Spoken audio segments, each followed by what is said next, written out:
Students final year 5th sem వాళ్ళకి నాన్న. So 5th sem వాళ్ళకి ఈరోజు నేను ఫస్ట్ క్వశ్చన్ ఎక్స్ప్లెయిన్ చేయబోతున్నాను. అండ్ ఇక్కడ మీరు చూడండి 3, 6, 10 క్వశ్చన్స్ సేమ్ ఉంటాయి.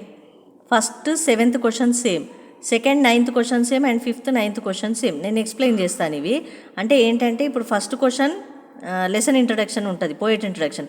7th ఎల్ఏక్యూ ఉంటుంది అనమాట. సో మీరు ఒక లెసన్ వింటే 2 క్వశ్చన్స్కి రాయొచ్చు అనమాట. ఇప్పుడు ఒక లెసన్ వింటే 3rd question, 6th question, 10th question, ఈ 3 క్వశ్చన్స్కి ఆన్సర్ చేయొచ్చు మీరు. ఇప్పుడు అర్థమైందా? చలో బేట. ఇప్పుడు ఫస్ట్ క్వశ్చన్ ఏంటి?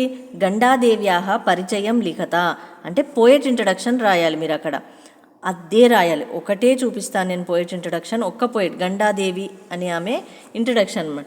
లేకపోతే మధురా విజయ కావ్యస్య, మధురా విజయం అనే కావ్యం, రచయిత్రాహ, రచయిత్రి అంటే పోయెట్, పరిచయం లిఖత, ఆమె యొక్క ఇంట్రడక్షన్ రాయండి అంటున్నారు అక్కడ. ఓకేనా బేట?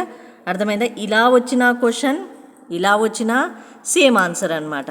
సో ఫస్ట్ క్వశ్చన్కి ఇది, 7th క్వశ్చన్కి దీని ఎల్ఏక్యూ, ఈ లెసన్ యొక్క సారాంశం ఉంటుంది అనమాట. అంటే లెసన్ ఎల్ఏక్యూ రాయాల్సి ఉంటుంది, లెసన్ స్టోరీ రాయాలి. ఈ స్టోరీ యొక్క పోయెట్ ఇంట్రడక్షన్ ఇస్తున్నాను ఇప్పుడు నేను మీకు. ఇదిగో బేట క్వశ్చన్ ఇలా వస్తుంది.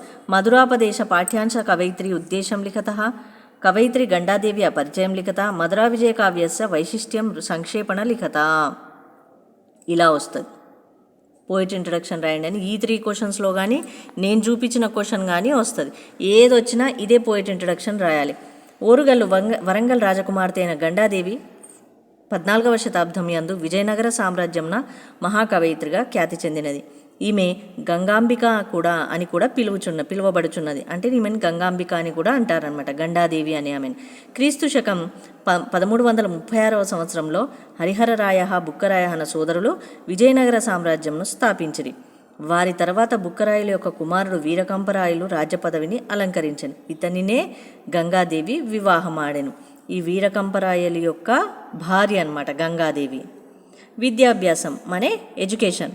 యువరాణి అయిన గంగాదేవి బాల్యం నుండియే కాకతీయ ప్రతాపరుద్రుని యొక్క ఆస్థాన కవి మరో సాగంగదికాపారాయణం నాటక కర్తయగు విశ్వనాథుని వద్ద మరియు కృష్ణచరితం కర్తయగు అగస్త్య పండితుని వద్ద విద్యాభ్యాసం చేసి గొప్ప పాండిత్యంను సంపాదించినది.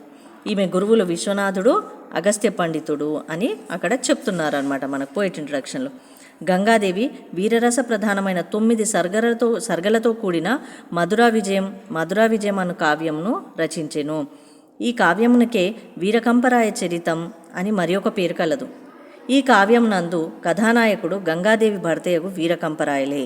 దీని అందు వీరకంపరాయల యొక్క వీరోచిత కార్యములు ప్రధానముగా తమిళనాడులోని మధురా నగరంపై ఇతడు సాధించిన దిగ్విజయం గూర్చి రమణీయంగా వర్ణించబడెను. అందుకే ఈ కావ్యమునకు మధురా విజయం అనేది పేరు సార్థకమగుచున్నది. అయితే ఈ లెసన్ మనం ఎల్ఏక్యూ చెప్తాను నేను, 7th క్వశ్చన్ అని పెట్టి ఎల్ఏక్యూ చెప్తాను ఫస్ట్ది. ఇది పోయెట్ ఇంట్రడక్షన్. అయితే ఈ ఎల్ఏక్యూలో వీరకంపరాయుడి యొక్క ఆయన ఎలా రాజ్యంని పరిపాలించాడు, అతను ఆ రాజ్యాన్ని ఎలా సంపాదించాడు, ఆ రాజ్యంలో గురించి సాధించిన దిగ్విజయాల గురించి ఈ లెసన్లో ఉంటుందన్నమాట. అది ఇక్కడ ఇచ్చారనమాట, కావ్య పరిచయం. ఆ లెసన్ యొక్క ఇంట్రడక్షన్ ఇక్కడ ఇచ్చారు. ఆమె యొక్క ఎడ్యుకేషన్ ఇది ఇక్కడ, ఆమెను ఏమని పిలుస్తుండే, గంగాంబిక అని పిలుస్తుండే అని. ఇలా ఈ 3 రాస్తే మీకు 4 మార్క్స్ నాన్న. సో తెలుగులో రాసే వాళ్ళకి అది, ఇంగ్లీష్లో రాసేవాళ్ళు ఇలా రాయాల్సి ఉంటుంది. సేమ్ అక్కడ కంటెంట్ అనేది సేమ్ ఉంటుంది, బట్ లాంగ్వేజ్ ఒకటే డిఫరెంట్గా ఉంటుంది. మీరు ఇంగ్లీష్లో రాసేవాళ్ళు ఇది చదువుకొని ఇంగ్లీష్లో రాయాల్సి ఉంటుంది నాన్న. ఓకేనా? ఇది ఒక స్క్రీన్ షాట్ తీసుకోండి ఇంగ్లీష్లో చదివేవాళ్ళు, రాసేవాళ్ళు. అండ్ నెక్స్ట్ తెలుగులో రాసేవాళ్ళు ఇది. ప్లీజ్ ఒక లైక్ చేయండి. అండ్ మీ ఫ్రెండ్స్కి డిగ్రీ చదివేవాళ్ళు, ఇంటర్ చదివేవాళ్ళు ఉంటే ఈ ఛానల్ లింక్ కంపల్సరీగా ప్లీజ్ బేటా షేర్ చేయండి. ఓకేనా నాన్న?